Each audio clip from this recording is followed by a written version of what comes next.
Holy smokes, how time flies! Yeet.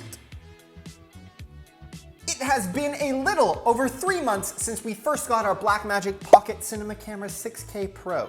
In our opinion, an almost perfect camera, but of course, nothing is perfect. So in this video, we're gonna share with you all of our pros, our cons, and some questions asked by you. Thanks, viewers. What's going on, everybody? My name is Matt and welcome back to Viva Media. If you want to see more videos about long-term camera or gear reviews, please subscribe to our channel and smash that like button. The Blackmagic Pocket 6K Pro. If you've been watching our previous videos, you know that we won't shut up about this little camera. Like we said, in our opinion, it's an almost perfect camera. We've now used it on over a dozen client shoots and client projects, and just when we thought it couldn't impress us anymore, it goes and drops another bomb on us. So, after 3 months of use, this is our honest opinion. Let's get started with the pros. So to not mention the tilty screen would be a crime.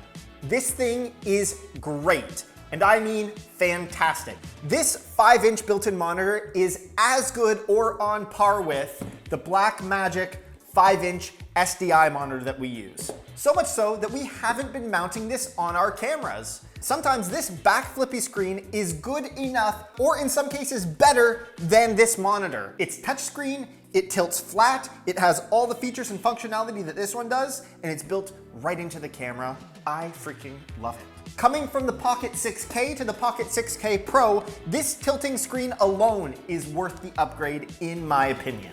The ND filters, an absolute game changer. There is no knob to twist like on the Ursa, which we used to have. It is just a button, plus and minus. Being able to set your ISO, set your shutter speed, and leave them is amazing. The battery life. We now have Sony batteries in here. Are they better than the 6K? Yes. Are they a game changer? Kinda, sort of, but also no. They definitely last longer than the Pocket 6K's LPE6 batteries, but only marginally. We still find ourselves reaching for V-mount batteries mounted on a rail system on the back of the camera, plugged in via the power adapter. That is still the best way to make it through an entire shoot day with this camera. Another underrated pro is the form factor. This one feels much better, much more like a robust DSLR that you would be used to. And after 3 months of use, it's a much welcomed improvement.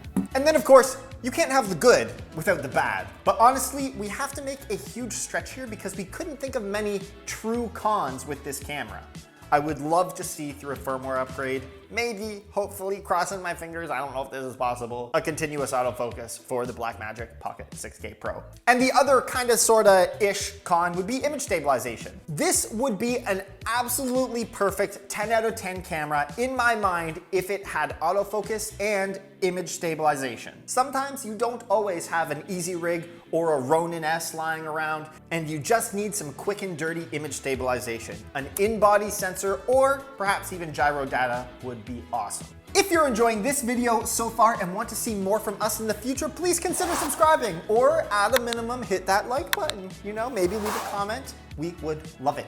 And last but not least, to round out our thoughts on the Pocket 6K Pro after 3 months of use, we have some questions from you fine folks on the internet who've left comments on our videos. So this is from somebody named Walmart Pimp 2. I don't know, I've watched a lot of footage from both cameras on YouTube, and the Pocket 6K Pro seems a lot noisier and softer. Maybe it's just the videos I watched, but the Ursa G2 footage looks better. I haven't had the same experience. I also think there's a big difference between watching videos on YouTube and actually using the cameras yourself. We've owned the Ursa Mini G2 and the Pocket 6K and the Pocket 6K Pro.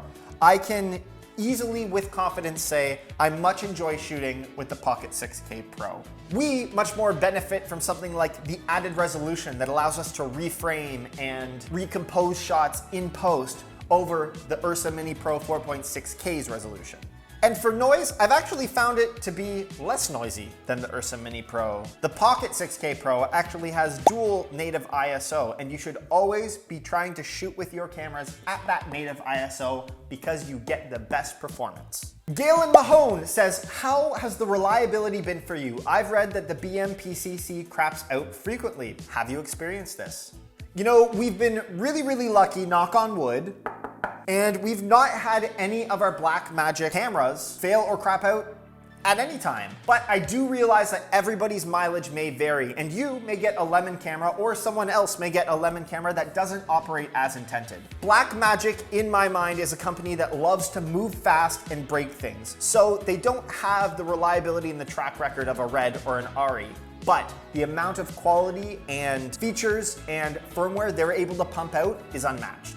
And there you have it, our 3-month review of the Blackmagic 6K Pro. Of course, not everyone's opinions will be the same, but I think objectively, this is an amazing camera. And we can't wait to continue to use it on all of our projects. As always, thank you for watching. My name is Matt, we are Viva Media, and we'll catch you in the next video. Pew, pew, pew, pew, pew, pew. Lasers.